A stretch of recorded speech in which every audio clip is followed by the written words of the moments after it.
Something that I've been thinking about quite a while, especially after the announcement of the Switch 2, we've been getting more and more trickles of information about the Xbox Asus PC handheld, and that's rumored to come out later this year. To the point where Asus has released a short video, 30-second long on screen now, that is actually displaying essentially stating that they're cooking something, and on the screen flashes a bunch of different logos and symbols, and potentially in reference to the aforementioned Asus Xbox collaboration handheld, which has also been speculated to launch with Windows 11 gaming handheld mode, which is incredibly exciting. And if Asus actually is making the move to do that, it makes a lot of sense because there really hasn't been any talk of the Ally 2, and any Ally 2 talk I've seen has been in direct reference to this new collaboration handheld to be that very handheld, even using the Z2 chipset.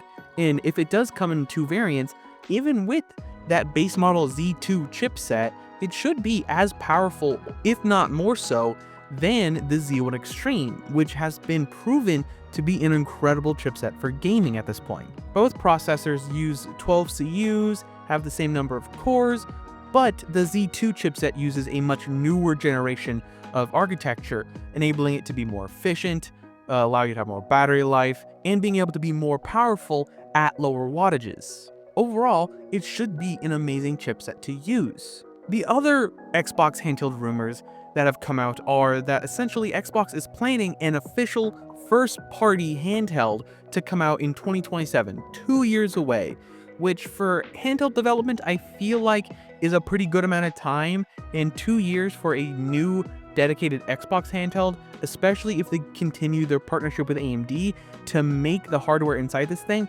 hopefully something a little bit more custom than just your standard Z2 or Z3 or 5 at the time chipset. So hopefully we see something a little bit more than just that, something akin to the Renoir CPU found in the Steam Deck, how that is a super custom and efficient processor.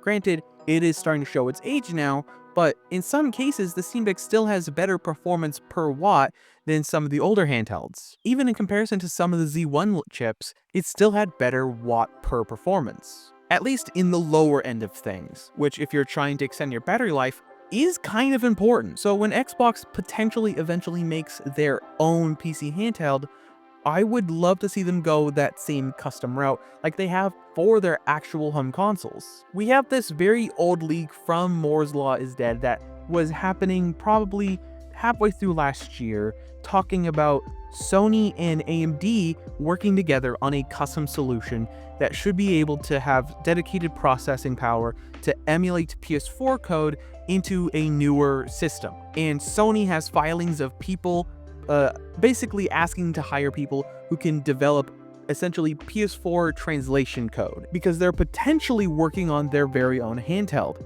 I bring this up because Sony is working with AMD in those leaks on this new handheld. And it would only make sense that when Xbox makes their own handheld, they would continue to work with AMD for their own first-party handheld. So that brings me back to this new collaboration handheld. We haven't gotten anything confirmed, but Microsoft does have a history of making these collaborative handhelds. Some of you may remember the Logitech G Cloud.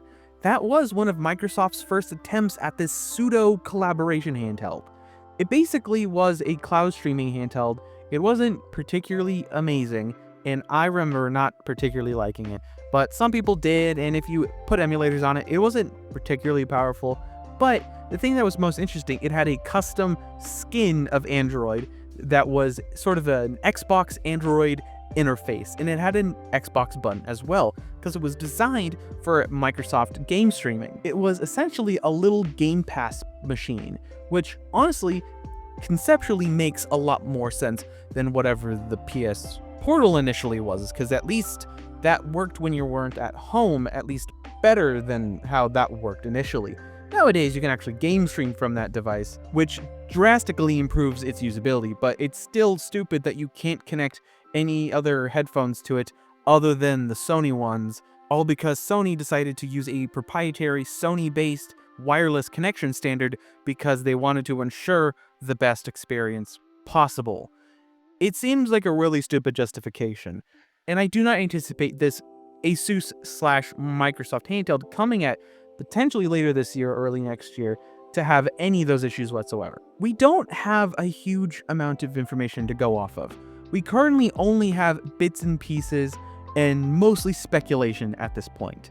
But if these rumors do actually materialize into something more concrete, it would be pretty exciting because Microsoft has never dipped their toes in the handheld space like this before. This is a deeper partnership than that original Logitech device. This is really gunning for a actual dedicated handheld market. For some people, this could be their only or first handheld, and I strongly believe Microsoft has the best justification for it out of the three, because technically Nintendo already has a handheld, so they can't just make another one. It defeats the purpose. Sony has tried and failed at making handhelds in the past. They're scarred, they're going to be way more conservative, and they're going to do Sony things that make me frustrated, like the aforementioned wireless proprietariness. Microsoft, above all, has been incredibly open with some of their things, especially putting Game Pass on everything, making it super available, and filling that thing to the brim with games, allowing cross-save and cross-play to be something done incredibly easy. I can go from playing Minecraft on my PC and onto my Xbox seamlessly. I can easily transition from playing Call of Duty or Destiny 2 on my PC and switch to my Xbox, and everything will be right there. It's almost Steam-like in its quality of being able to always have my data and allowing myself to play from anywhere on anything. So I genuinely believe an Xbox handheld could potentially be really amazing, allowing seamless transition from home and on-the-go play, very similar to the Switch, but with a slightly different approach. While the Switch wants to be both at home and on the go, this methodology is akin to the Steam Decks. At home, you have your Xbox, and on the go, you have your Xbox handheld, allowing an uncompromised experience in both regards. While for Nintendo, it requires concessions to be made for both experiences to be good. It means the home console can't be nearly as powerful as it can be.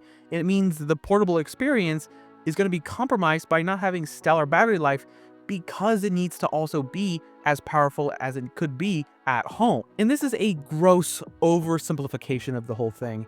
All I'm saying is Microsoft has the potential to be better in both respects, at home and on the go, but realistically, if you own an Xbox, you probably own a Nintendo Switch. I mentioned a study Sony did back when the Switch was out for a couple of years at this point. It was like 2019 or something. And pretty much everybody who owned a PS4 also owned a Nintendo Switch for one reason or another, because they always saw the Nintendo system as their auxiliary system, or something for the kids, or something just to have on the go that you don't necessarily want the same experience at home on the go. So I actually highly doubt this is going to affect Nintendo's position very much, but it might pull some people away, like the hardcore gamers, the people who play Call of Duty, people who play competitive shooters and whatnot. And none of those games realistically are on the Switch in the first place. So I highly doubt that this is going to really change the market significantly, but it's going to change systems like the Steam Deck, the original Ally, the Legion Go. It's going to affect those systems the most. Because if this does run on a new modified version of Windows, it could mean you could have all your favorite Steam games and all your favorite Xbox games all on the same system. This is very interesting. I would love to hear what you guys think about this down below. Are you excited for the potential of an Xbox handheld? Because it could be something truly amazing, or Microsoft can bung it up and completely screw everything up. It is a real toss-up at this point. I would love to hear what you guys think about this down below. Don't forget to leave a like, comment, and subscribe. All the other social media garbage down below. And last but not least, have a wonderful day.